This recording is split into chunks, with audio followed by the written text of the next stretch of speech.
오늘의 주요 뉴스입니다. 중소상인들이 중소기업청에 사업 조정 신청을 제출하며 북구 코스트코 입점을 둘러싼 논란이 2라운드에 돌입했습니다. 시멘트 가격 인상에 반발해 울산에서도 레미콘 업체들이 조업을 중단하면서 일부 공사 현장에서 차질을 빚었습니다. 통합진보당에 이어 민주통합당 후보가 확정되면서 야권 단일화 논의가 본격화되고 있는데 북구가 야권 단일화의 관건이 될 전망입니다. 택배업체들이 종이봉투에 물건을 넣어서 보낸 택배는 분실되더라도 보상을 해주지 않고 있습니다. 여러분 안녕하십니까? 2월 23일 목요일 UBC 굿모닝 울산입니다. 울산지방 오늘도 대체로 구름 많은 가운데 완연한 봄 날씨를 보이겠습니다. 기온은 어제보다 더 올라서 아침 최저 5도, 낮 최고 13도로 포근하겠지만 오후에는 초속 4에서 9m의 강한 바람이 불겠습니다. 울산지방 내일은 낮부터 맑아지고 아침 최저 3도, 낮 최고 11도의 기온 분포를 보이겠다고 울산기상대는 예보했습니다. 우여곡절 끝에 공사가 시작된 북구 코스트코 사태가 새로운 국면을 맞고 있습니다. 중소상인들이 코스트코를 상대로 사업 조정 신청서를 제출했기 때문인데 언제 문을 열지는 미지수입니다. 조인호 기자의 보도입니다. 오는 8월 개점을 목표로 공사가 한창인 북구 코스트코. 공사는 할 수 있지만 8월에 문을 열 수 있을지는 미지수입니다. 울산 슈퍼마켓 협동조합이 전국에서 처음으로 코스트코를 상대로 중소기업청에 사업조정 신청서를 제출했기 때문입니다. 진정으로 상인 생존권 보호의 의지가 있다면 코스트코 사업조정 신청이 받아들여져 더 이상의 대형마트가 지역 상권에 들어서는 일이 없도록 해야 할 것이다. 중소기업청이 이를 받아들이면 관련법에 따라 사업조정이 될 때까지 개점을 할 수 없게 됩니다.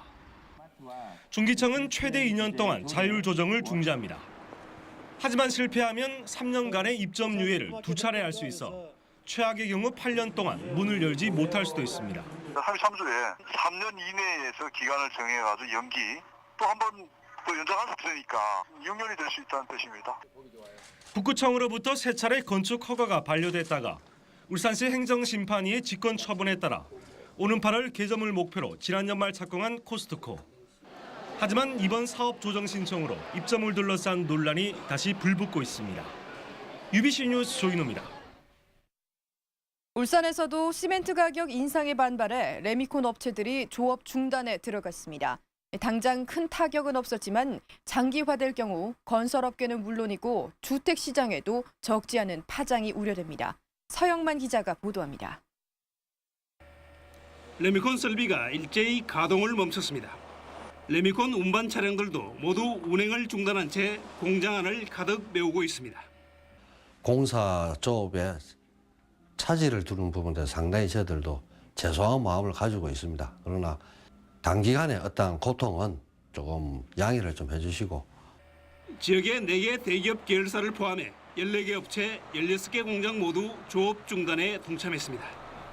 예고된 사태지만 이렇게 레미콘 공급이 끊기자 현장에서는 당혹감을 감추지 못했습니다. 한 20일 정도까지는 저희들이 뭐 어떻게든지 다른 작업을 병행을 시키면 되겠습니다. 근데 20일 이후가 되면은 마지막 골조 작업 다 완료가 안 되기 때문에 후속 작업이 추진이 어렵습니다. 현재 지역의 공공 대형 사업장 가운데 외부 레미콘이 투입되고 있는 현장은 혁신도시 내 고용노동부 상담센터 건설 사업장 정도입니다. 당장 공공사업장은 큰 타격이 없지만 사태가 장기화될 경우 아파트 등 민간 부분은 큰 차질이 우려되고 있습니다. 만세대 재건축 현장인 동구 일산지구와 이제 막 공사가 시작된 혁신도시 내 아파트 등 주택공사 현장은 공사 차질이 곧바로 입주 시기 지연으로 이어지기 때문입니다. 현장에서는 공정을 조정해 당장 사나흘 정도는 무리가 없겠지만 5일을 넘기면 큰 차질이 빚어질 것으로 내다보고 있습니다. UBC 뉴스 서영만입니다.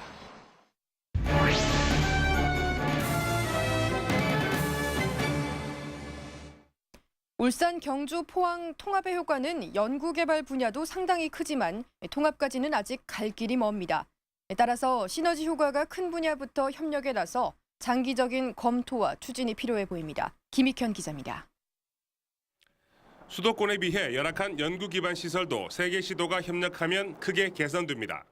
울산 혁신도시와 오일허브, 경주의 한수원 본부와 양성자 가속기, 포항의 포항공대 등이 긴밀한 협력을 한다면 남부럽지 않은 연구 기반을 갖추게 됩니다. 동해남부선 울산 포항 구간 복선 전철화가 2014년 완공되고 울산 포항 고속도로까지 연결되면 시너지 효과는 더욱 커집니다. 이 고속도로가 완성되고 나면 지금보다는 훨씬 더 이제 교류도 더 많아질 것이고 서로 이제 관련성도 더 커지지 않겠느냐 이렇게 이제 보여집니다. 이렇다 보니 경주와 포항에서는 세 도시 통합을 선거 공약으로 내놓는 후보들도 생길 정도입니다. 포항시 의장도 우리 경주시 의장한테 제의를 한번 하고 우선 이제 포항 경주가 통합이 되고 이제 또 울산하고도. 하지만 도시 통합의 가장 큰 걸림돌은 행정구역. 동남권 벨트 등 다양한 논의가 나왔지만 지금까지 별다른 진전이 없는 것도 이 때문입니다.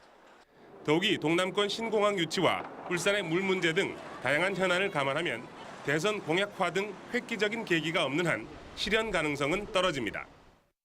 따라서 세계 도시를 네트워크화하는 방안과 함께 도시연합체 구성 등을 통해 장기적인 상생 방안을 찾아가는 노력이 먼저 필요해 보입니다.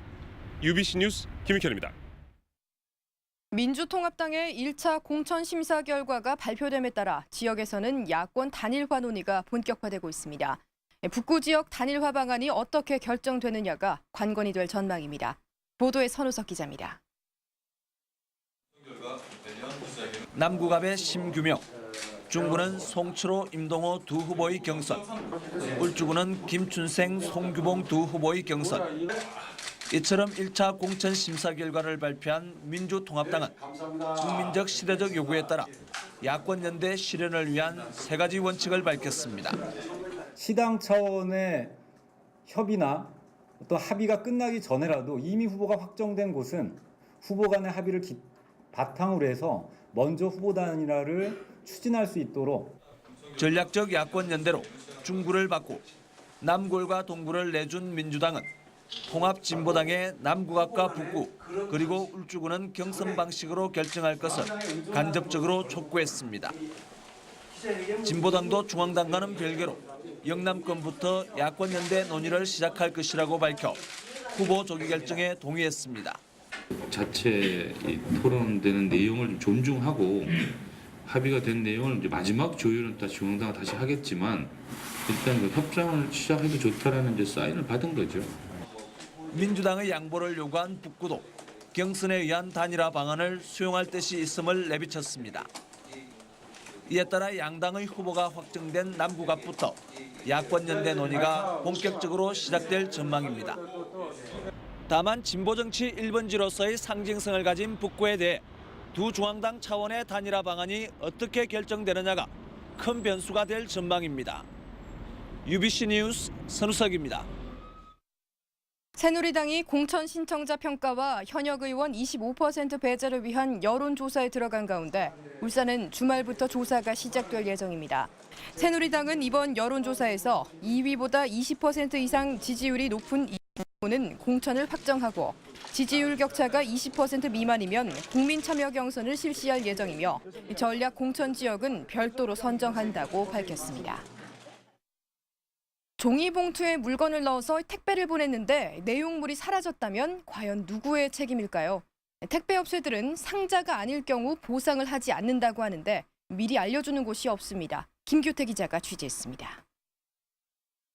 수선을 위해 가방끈을 종이봉투에 넣어 택배를 보낸 김모 씨. 물건은 사라지고 뜯겨진 빈 봉투만 되돌아왔습니다. 배송 과정에서 내용물을 분실한 것인데 택배회사는 고객에게 책임을 떠넘겼습니다.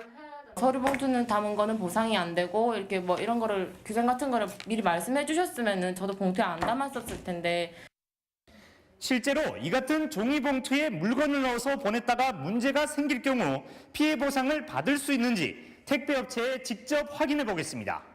박스로 포장하지 않을 시에는 파손이나 오염 시에 보상 처리 어렵습니다. 분실되면 보상은 안 되신다는 거. 박스에 넣었을 때만 되나요? 네. 문제는 택배 회사들이 상자가 아닐 경우 보상을 하지 않는다는 사실을 고객에게 알리지 않는다는 점입니다. 택배 업체들이 배짱 영업을 하고 있는 것인데 이 같은 택배 관련 피해 신고는 한국소비자원에 접수된 것만 지난 2010년 9,900건, 지난해 1,600건에 이릅니다. 운송장에 이제 그 제품의 가격, 구입 시기, 개수 이런 게 이제 명확하게 나와 있으면은 그걸 이제 기준으로 해서 이제 손해를 계산하기 때문에 운송장에 적는 것이 더 중요하죠. 택배 이용자는 해마다 급증하고 있지만 택배 회사의 서비스는 제자리 걸음에 그치고 있습니다. UBC 뉴스 김규태입니다. 인체에 유해한 수은이 함유된 폐 형광 등이 처리 업체에서조차 허술하게 관리되고 있습니다. 수은이 대기 중에 노출되면 환경은 물론이고 인체에도 해로운 만큼 철저한 관리가 필요하다는 지적입니다. 이다루 기자가 보도합니다. 울산에서 나오는 폐형광 등의 4분의 1을 처리하는 울주군의 한 폐기물 재활용 처리 업체.